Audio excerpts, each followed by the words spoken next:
Oke, assalamualaikum warahmatullahi wabarakatuh. Barang Kamancup lagi kita belajar matematika. Kali ini kita mau bahas tentang sumbu simetri dan nilai optimum di fungsi kuadrat. Apaan sih itu sumbu simetri dan nilai optimum? Nah, itu yang bakal kita bahas. Tapi sebelum kita bahas, jangan lupa untuk ngapain, ayo subscribe, kemudian klik like dan share sebanyak-banyaknya ke teman-teman kalian, saudara-saudara kalian, supaya mereka mendapatkan manfaat yang sama juga. Oke, nah oke, kita bahas berkaitan dengan sumbu simetri dan nilai optimum. Apakah itu? Nah, kita tahu di fungsi kuadrat bentuknya gimana. Fungsi kuadrat bentuknya dia begini atau begitu ya, alias apa, berbentuk parabola ya. Nah, di sini ada posisi di mana dia dari atas nih, dari atas ya kan, turun ke bawah, tak dibalik lagi ya. Nah, posisi di sini ya, posisi di sini, atau mungkin dari atas, dari bawah terus tak dibalik lagi, turun ke bawah. Nah, posisi yang di sini juga ya. Nah, ini adalah posisi yang dinamakan dengan apa, titik titik apa, titik puncak, atau biasa disebut juga titik balik ya, sama aja, atau biasa disebut titik maksimum, titik minimum, titik optimum, titik apa lagi, banyak banget nama lainnya dia, alias ya. Nah, titik puncak atau titik balik punya X sama Y dong ya kan. Nah, biasa kita sebut dengan XP, YP ya, XP, YP lah biasanya, atau XE, YE, atau apalah itu ya, XP, YP, X puncak, Y puncak. Nah, di sini yang absisnya kita punya yang sini absisnya disebut dengan absisnya si titik puncak atau XP disebut dengan sumbu simetri. Oh, gitu ya, sumbu simetri. Kenapa? Karena dia memotong ya, X-nya itu memotong kiri dan kanan dari si kurva. Sebelah sini kiri, sebelah kanan itu sama gede, sama besar ya, besarnya sama kiri kanan. Yang ini juga sama, dipotong kiri kanan. Ini karena gambarnya bagus ya, harusnya sama ya, kelihatannya sama. Nah, itu kiri kanan posisinya sama, maka disebut dengan sumbu simetri. Kalau yang YP, nah YP itu disebut dengan nilai, nah, atau nilai max, nilai min, atau nilai optimum ya. Nah, ini yang disebut dengan apa?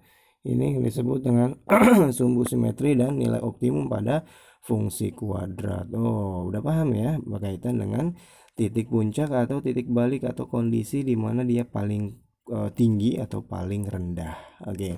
Nah, terus apa kaitannya? Ya, kaitannya berarti kita bisa mencari atau ada rumus untuk mencari sumbu simetri sama nilai optimum. Kita langsung bisa ketahuan tanpa perlu menggambar si fungsi kuadrat. Gimana caranya, Kak? Oke, kita hapus dulu. Nah, caranya adalah rumus daripada si sumbu simetri atau XP. Rumusnya adalah min B per 2A. Sedangkan YP adalah min D per 4A. Nah, kalian tahu D apaan ya? D itu apa? B kuadrat dikurang 4AC per 4A, atau minusnya boleh di bawah, di ketemu sama minus apa, ketemu dengan 4A juga boleh, nggak masalah ya. Atau B kuadrat min 4AC biasa disebut dengan diskriminan. Oke, udah rumusnya gini doang. Wah, gampang ya, mudah sekali ya. Iya, oke. Nah, terus gimana cara pemakaiannya? Cara pemakaiannya contohnya ya, kita contohin dulu. Nah, misalkan kita punya fx misalkan di sini x kuadrat min 2x ya, main gampang-gampang aja ya, plus 6. Nah, fungsi kuadratnya kayak gini. Nah, ini terus yang disebut dengan sumbu simetri gimana? Nah, sumbu simetri tadi apa? Sumbu simetri adalah XP ya. Nah, sumbu simetrinya adalah XP. XP-nya adalah min B per 2A. Nah, terus ABC-nya ngerti ya? ABC-nya gimana? A-nya adalah di sini, A-nya adalah yang koefisien X kuadrat, atau X kuadrat di depannya angka berapa sih? Oh, nggak ada angka, Kak.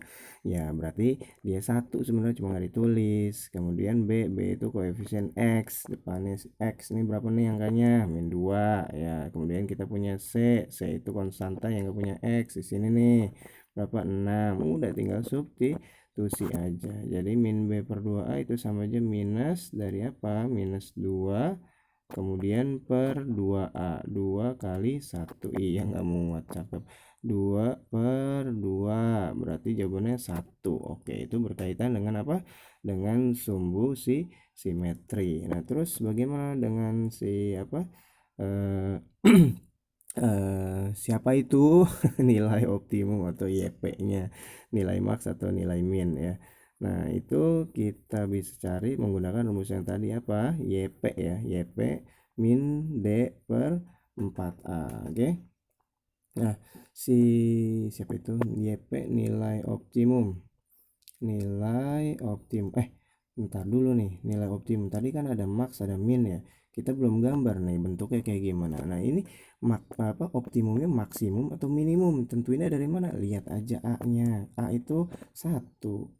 A-nya 1 berarti positif. Nah, sebelumnya udah kita bahas karakteristik A. Gimana? Kalau belum tahu, lihat tonton video-video sebelumnya yang berkaitan dengan fungsi kuadrat ya. Kalau A-nya positif, berarti dia kondisinya lagi positif dan lagi senang nih. Nah, begini nih. Nah, dia posisinya begitu, alias membuka ke atas. Kalau membuka ke atas berarti titik baliknya di bawah dong. Berarti ini apa? Berarti ini minimum paling kecil. Nah, berarti kalau gitu nilai minimumnya adalah nilai optimumnya adalah nilai minimum untuk yang si fungsi kuadrat yang di atas. Jadi lihat aja A-nya ya. Kemudian kita punya tadi apa? Minus D. D itu tadi apa? B kuadrat min 4AC per 2 per 4A ya. Min D per 4A. Nah, berarti ini jawabannya minus dari B kuadrat minus 2 kuadrat berapa tuh? 4 ya. Dikurang 4A, A-nya berapa? 1.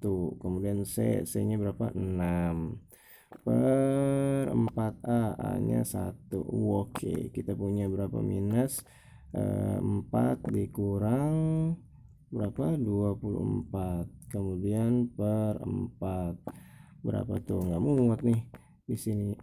Di kiri aja ya. Ini udah paham ya. Kemudian kita punya jadinya berapa tuh? 4 kurang 24 ya minus 20. Minus 20 ketemu minus lagi di luar ya.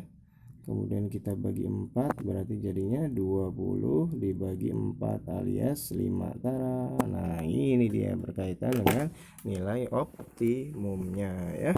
Paham ya? Nah, ini ini sudah kita bahas berkaitan dengan sumbu simetri. Udah ngerti sumbu simetri apaan dan nilai optimum. Nah, nilai optimumnya bisa max atau bisa min, tentuin gimana caranya, sudah pahamnya. Oke, sip, selamat berlatih, mudah-mudahan bermanfaat dan assalamualaikum.